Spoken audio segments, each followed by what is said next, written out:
All right, welcome back. Welcome to my lessons on drummingexpert.com. Make sure if you've not been to the site that you go check it out. Lots of good information and links to all the different drum lessons on here. But today we're going to start into the next category of drumming, which is double strokes combined with two heights. So if you just go back with me and think through these main categories of drumming, the way I've organized things on the site, the way I like to think of them. The first category of drumming is single strokes, one height. Just being able to play alternating strokes, all one stick height. The next category is we introduce the low tap stroke and combine it with accent strokes. So we're going to play two different stick heights. So we can play accent patterns. Then we moved on back to one stick height, but we did double strokes. So we're going to have the framework of one stick height, but we're going to start putting double strokes on those individual strokes. So now we're playing double strokes, one height. Now the next step is to combine two heights of taps and accents and the double stroke together.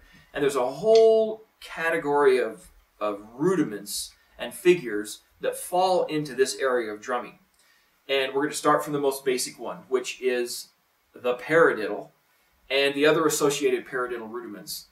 Double paradiddle, triple paradiddle is a rudiment, and also paradiddle-diddle. And the first thing we need to talk about is just the fundamentals about how you play double strokes within the framework of two different stick heights with taps and accents. And it's very simple. First of all, we talked about the tap stroke extensively in previous lessons, that taps start in rest position and drop. Well, this is the same way that you approach a double stroke in the tap area, but you're just going to play two notes instead of one note. And all of the technique and principles we discussed in the previous lesson about how to play double strokes properly apply here, but you just have to do it low, and you have to use that dropping motion that we established in the tap stroke.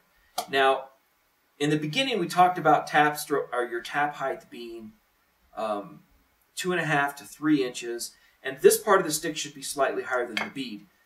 Close next to your hand should be higher than the bead. But I also talked about how what I like to call the tap ceiling. If I put the stick parallel to the ground or to the drum, this is the tap zone. And as soon as the bead of the stick travels higher than this part of the stick, then we're not really in the tap zone anymore. So one of the goals of these kinds of double strokes is to keep them down in that area. Now, especially in the beginning, as we play these paradiddle rudiments, you want to be in control of the double strokes down in the low area. So let's just dive right in and break down the single paradiddle. It's a basic rudiment, and the sticking for it, I'll put a paradiddle up here on the screen for you. It's just right, left, right, right, left, right, left, left. And so paradiddles alternate. Now you can play paradiddles all one stick height like we did in the stick control exercise in the previous lesson, and that's completely valid, and you do that sometimes. But we're going to do paradiddles that are accented. So we start in rest position, the first note's an accent, and then the other three notes, left, right, right, are all taps, and they're down low, and they drop into the head using the tap stroke. So slowly the paradiddle looks like this.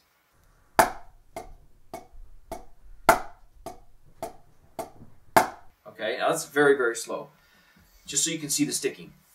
But as we play them faster, there are certain hand motions that come into play. And these same hand motions are the hand motions that are used to play all kinds of other rudiments, drag rudiments and accented roll patterns and all paradiddle rudiments, what are called Pug-gud-da patterns. I'm going to do those in a minute. And you have to be able to play an accent using the float stroke. That comes from the earlier strokes we did. Float stroke. The stick stops low, and then you're going to play double strokes on one hand. Now, depending on the rhythm and the pattern, there's going to be different rhythm interpretations and variations, but the hand motion is the same. So I want to start with practicing the hand motion of playing an accent and playing a diddle. And if you look at the the first two exercises on the webpage are single paradiddles and double paradiddles. And then the next one is Para-Diddle-diddle. And the Paradiddle-diddle illustrates this hand motion. One hand, the right hand, if you play right-handed Paradiddle-diddle, does this motion.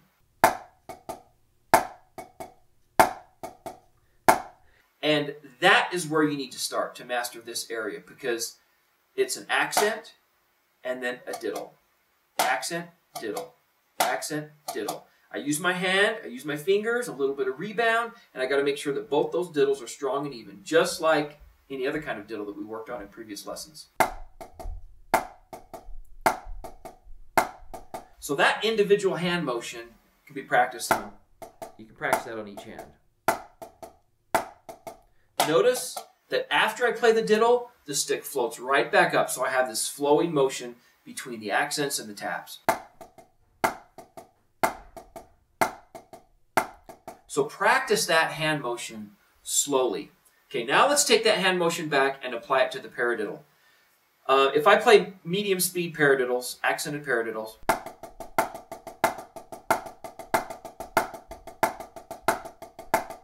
I want you to notice that the accents flow, and they're floating, because there's quite a bit of time to lift the stick while the other hand plays 2/16 notes. So that floating motion of the accents is very important, and then all the other taps just have to be low and even. Sometimes it's a single tap, sometimes it's two notes, the diddle stroke. So watch it again. Ready? And...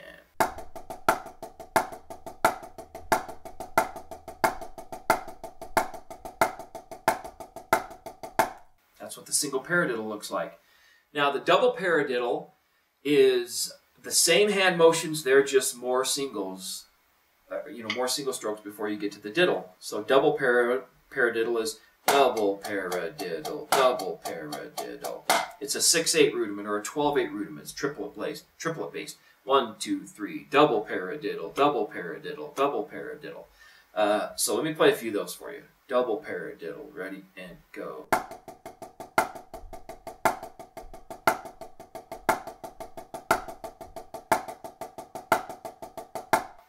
Now, the most common mistake in trying to play this particular rudiment is that the tap strokes are not controlled.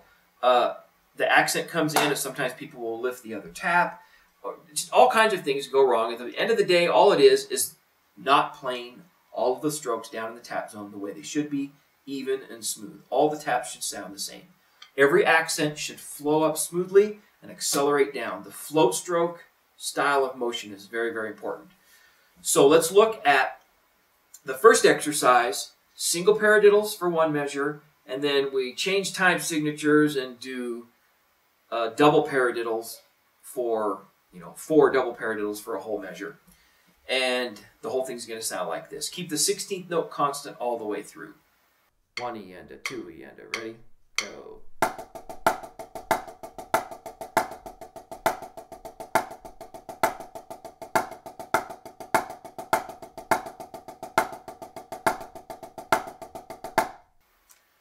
That's the double and single paradiddle. Now, triple paradiddles, I didn't include any of the exercises here. To me, it kind of feels like the triple paradiddle is just a count of 16th notes and then a paradiddle.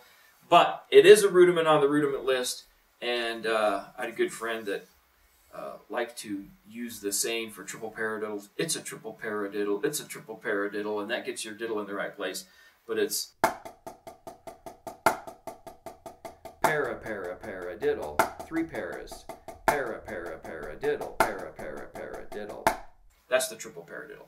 So once you start combining these paradiddle patterns together, you can end up with all kinds of different variations, and inside those variations you'll find single paradiddles and double paradiddles and single strokes and so forth. And so those make for real interesting patterns within drumming. So, and you can use those paradiddle patterns in a lot of different situations.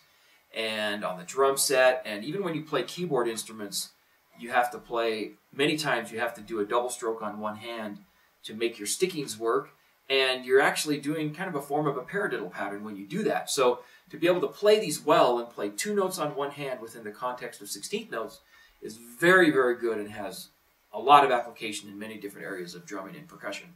So master the paradiddles. Now the next paradiddle is the Paradiddle-diddle. And this one does not alternate. It stays on one hand. The standard rudiment does not alternate.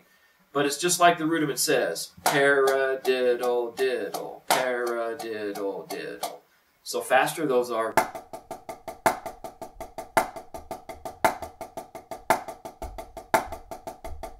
Paradiddle-diddle. Now notice again, that right hand is doing this hand motion, which playing accent diddle is the foundation of all the rudiments in this category of drumming. The other hand is doing the same number of notes and the same rhythm, but there's no accent. It's just.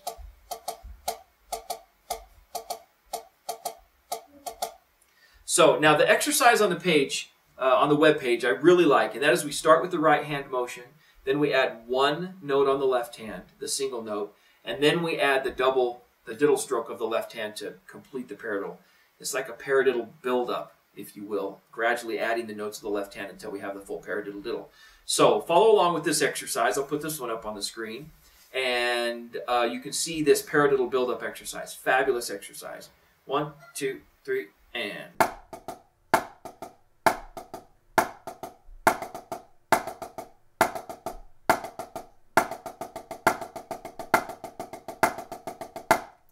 And then you should do it on the left hand. 1, 2, 3, and.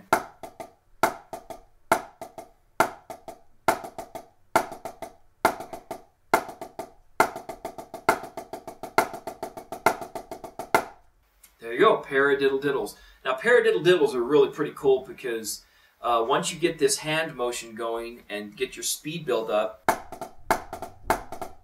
you can work that faster and faster, and the paradiddle-diddle rudiment is something that's not too hard to play very, very fast.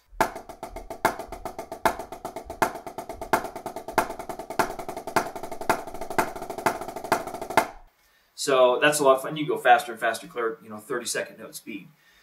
So those are the 3 standard paradiddle rudiments that you should be able to play, and you'll find a lot in music. Now, the next figure that's very similar to these is what I call pug-gud-das, and a lot of drummers call these pug-gud-das, and it's one accent on one hand, or an accent on one hand, and then the other hand plays 2 notes. So these function in groupings of 3, and it's pug-gud-da, pug-gud-da, right, left, left, right, left, left, right, left, left. That would just be a standard right-hand pug-gud-da pattern. So you're playing smooth accents on one hand, and you're just doing this 1 lolly, 2 lolly, 3. It's a diddle stroke, but it's in the context of triplets. Got to keep it down low.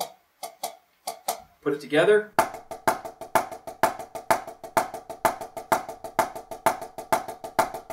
Those are pug-gud-das. So on the web page, you'll see there's an exercise that I really like for pug-gud-das because you should practice the same thing on the left hand.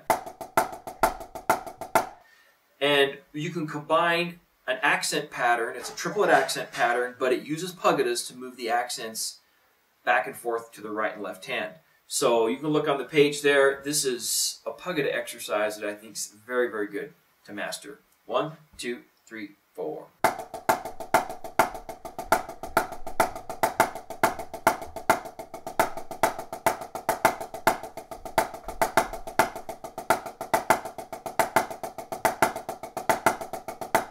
You just want to play smooth accents, stop the stick low, flowing diddles, even rhythm, and just work that up. Let's do it a little bit faster. Pug-gud-da, pug-gud-da, pug-gud-da, pug-gud-da. 1, 2, 3, and.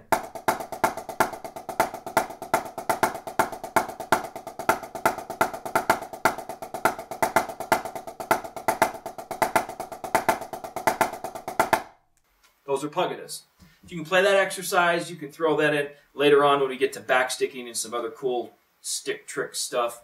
You can use those pug-gud-da patterns for backsticking and other things. It's very cool.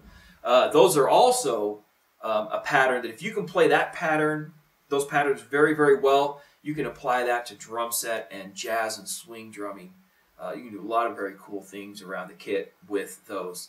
I just recently watched a video by Steve Gadd where he was reminiscing back, giving a clinic reminiscing back on some great solos that he played, and he went on for about 10 minutes showing all these great, incredible licks he played around the drum set, and he was doing pug-guddas. It was all pug-gudda patterns, and he was incorporating the feet, and it was all pug-guddas because they work with triplets and swing rhythms very, very well. So master the paradiddle, master the pug-gudda, and really focus on that single hand motion, because that's what's going to take us into the next group of figures and rudiments, which are drag rudiments and patterns and accented roll patterns, 32nd note and triplet roll patterns. So good luck with those.